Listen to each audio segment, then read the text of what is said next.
This week, in relation to families, we're specifically going to take a look at gender and gender socialization.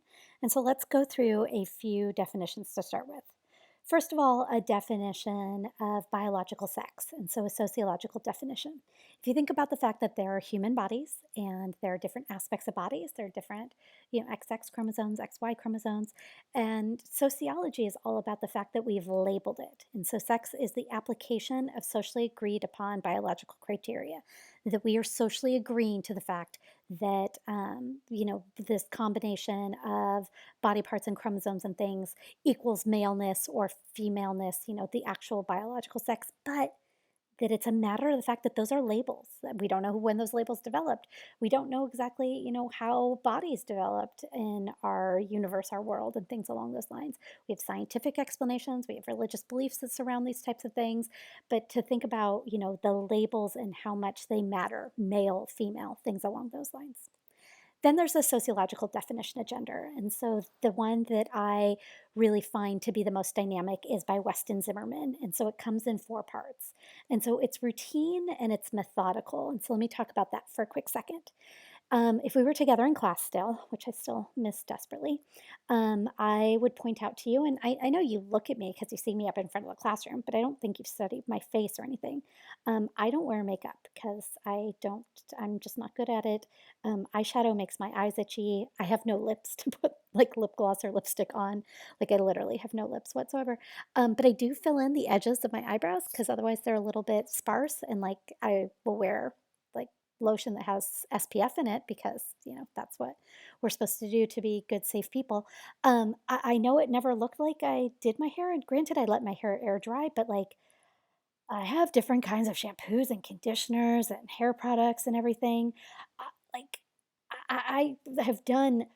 Like if anybody gives me a suggestion on stuff, like I take it.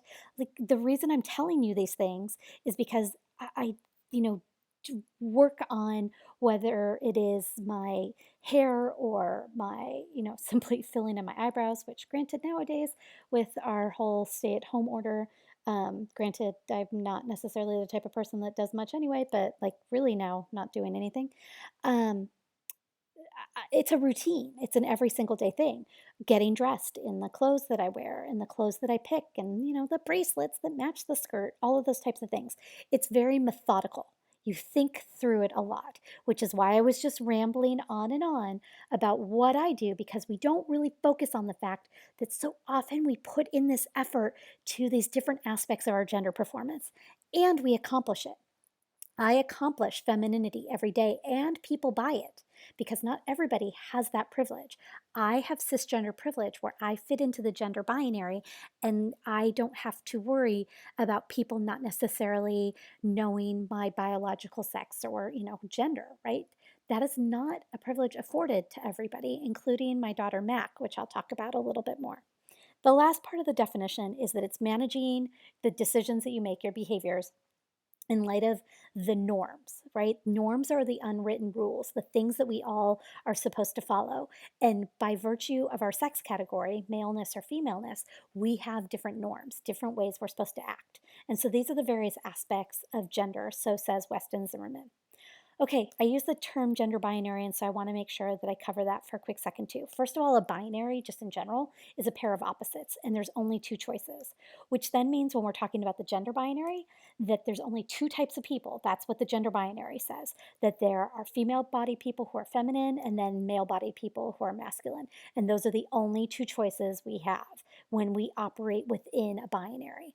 It's not necessary to operate within a binary. It's what our society historically has done and persists despite the fact that there's a very different understanding of gender and biological sex than there was even 10 years ago in our society. And it's such a place for growth in nuanced understanding in the future, but a lot of times we still rely on this binary. So, another example of the binary that I want to share is gender reveal parties, which are a misnomer, right? Because you're not revealing gender. Gender is that routine, methodical, reoccurring accomplishment. It's the active, dynamic aspect of decision making as far as our performance, right? But we're revealing biological sex. But I want you to think about a gender reveal party. It's all very pink and blue, right? And there's he or she bars, right? You'll never look at those again the same way. And so a lot of times, the celebration is all about finding out whether you might be having a male child or a female child, and that's oftentimes done by cutting into a cake and revealing pink or blue on the inside. And so some examples right there. Okay, more examples of how strong the opposite aspects of the gender binary is. Here are invitations from like screenshots from Etsy. So there's tutus or ties, quarterback or cheerleader, boots or bows, cupcake or stud muffin, lures or lace, rifles or ruffles, guns or glitter, pistols or pearls. Yep, there's a lot of weaponry apparently in the baby invitation market. Would not have guessed, but you can see the pair of opposites, right? The gender binary at work. So, one other phenomenon that's really interesting in the last few years, think about who celebrates having babies. Oftentimes it's a feminine celebration. Baby showers, not always, but by and large are attended and focused on women, right? But now, and even gender reveals to a certain extent. But now there's an increasing tradition that's growing, I guess, in gender reveals that you use things like explosions, like, right? So you're exploding something, which is very masculine, to celebrate a very feminine thing, which is, it's always been considered a feminine celebration to celebrate, weddings and babies and things along those lines. But here's this masculine way of doing it. So I thought that that's an interesting juxtaposition between masculinity and femininity. One of the things we're going to be specifically concentrating on in our discussion board this week is toys, right? So I'm going to want you to think about what was your favorite highly gendered toy, right? And then what was your favorite um, like gender neutral, gender expansive, kind of gender free toy. And what did those toys teach us about the world around us? And so these images are actually by a student who was earning her master's degree in photography. And at the time, she had a young daughter who loved pink. And so she decided to focus her master's thesis on this imagery that you see before you. And part of it is about the gender binary, right? Part of it's also about consumerism and the fact that, all of the toys have been meticulously organized visually around the children. And so thinking through kind of both aspects of that and what do toys teach us about ourselves.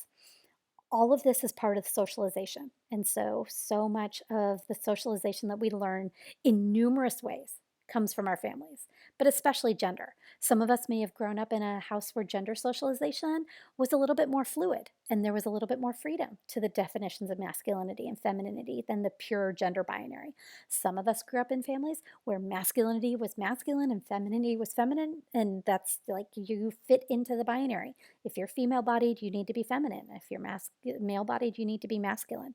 And so thinking through how it is we learn our gendered performance, even that image right there, that idea of how are women socialized to sit and who teaches us so many aspects of those norms. And a lot of times it's our family. Okay, do me a favor. Go grab a piece of paper, scrap piece of paper, because I want you to go through for yourself for just a minute. So you're going to pause me, right? I'm going to tell you to do something, and then you're going to pause me and go on to the next thing. But this is something we would have done together in class. So you have your piece of paper? Let's get started. I want you to write on that piece of paper adjectives that describe a mother. So pause me, and I'll come back and we'll do the next thing. Okay, we're going to get going again. I want you to write adjectives that describe a father.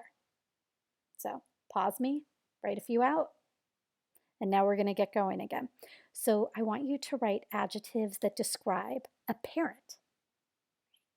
So pause me again, write out what you think of in relation to being a parent.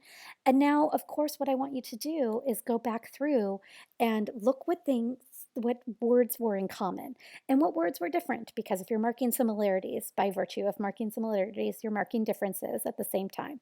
And so think through how you described, because parenting is gender neutral, right?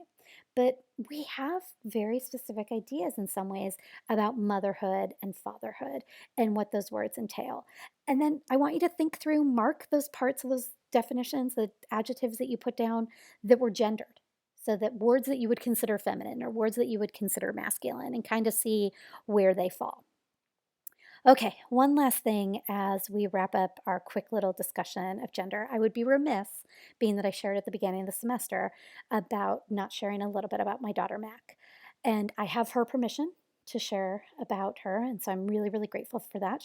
I've checked in with her over the years, like, is it still okay that I share with my students? And thankfully, she is willing to, because, this is not necessarily always the easiest thing to talk about, although she makes it look easy in so many ways. She's just an amazing person like that, with so much fortitude and so much energy and strength. And not to say that it's all, just happiness and wonderful and we're just, celebrating a world of, gendered freedom around here. No, we tackle a lot of tough things. If I could only tell you about the stuff we were tackling this week, oh my goodness gracious. So often I sit back and I'm like, is this my life like as a parent? But it's pretty awesome. The other thing, two other qualifications I want to make as I talk about Mac is number one, I know that not everybody is comfortable with this, and I have an inordinate amount of respect for that. So I know that everybody has not been raised in a world where, you can see, things outside the gender binary so easily, myself included to a certain extent. It's not as if I, have been able to wholeheartedly embrace all of this with, not a care or concern in the world. I certainly have tackled various aspects of it. So I want to pause for that and make sure that you understand that I understand and respect that not everybody is um, able to work through this in equal ways, and that's completely understandable and fine. The other thing too is, because this is Mac's life, this does not mean that I get it and that I have some understanding of the way that the gender binary works, or how to, be an individual who is transgender, because I have cisgender privilege. I don't have a world like, I get to walk around in the world not having to grapple with some of the things that Mac does. And so Mac has a unique experience that I very much cannot act like I know what it is, because I don't. I can tell you I know what it is to be a person who loves someone more than life itself, but I cannot speak to her experience in a way that I can take ownership of, because that's not fair at all. So those are my qualifications. And as you can see in front of you, here is Mac. So this is from her junior year of high school through just like maybe, let's see, 2019 or so, I think, is this kind of collage of photos. And then this is Mac in the last year. And so um, we've dealt with a lot of scary things. We've dealt with a lot of excruciating things. Mac, as I might have mentioned at the beginning of the semester, asked us to change pronouns last summer, but that's a slow rollout. Not everybody in our lives has been even told that Mac wants to change pronouns, and not everybody's necessarily doing it. When she's at work, she's still he, and that's where some of my kind of confusion and adaption struggles, because sometimes I have to remember, oh, if I'm, on the phone with somebody that might not know, I have to go back and forth a fair amount. Mac oftentimes is in a world where people just don't know if she is male or female. And you certainly, again, let's talk about norms. You would never ask, right? That would be breaking a serious norm to say, are you a guy or a girl? And it's even, I guess, more confusing in some ways, because Mac is tiny. Mac is 5 feet tall. And so very, very petite for somebody who's male bodied. And so that really works, I suppose, to the like advantage of femininity, her petiteness. But at the same time, you look at Mac and you can see her aspects of her male body. Like, despite the fact that she's gotten so good at putting on makeup, you can still see that there is little remnants of facial hair. You can hear her voice. Her voice is not at a high feminine register, and so those aspects really, you can see, can confound people who don't know Mac, and Mac has to kind of navigate through that all the time. And so there's so much more I could share, but I can see the time ticking down. But just to say this, and to say it trying not to cry, as you've heard me cry like a million times at this point, I'm such a wuss. Mac is Mac, like 1,000,000%, has always been herself, has always fought to be herself, and has always had to navigate a world that has that strict gender binary. And granted, There's aspects of the world that have more freedom nowadays than they did maybe when I was her age, your age, because she's your age. She's 23 at this point. And I can't tell you how much I have learned from her, how much I admire her, how much I just think that her existence on this planet, and I guess every parent feels that way, is just so incredibly magical and awesome. Like, she and I can argue and fight just with the best of them. But man, I can't imagine a world without her. And that's why I'm so grateful that so many people see just every person on this earth has immense value and teaches, the people in their lives so many different things. And Mac has taught me and everybody who knows her and loves her so much about gender.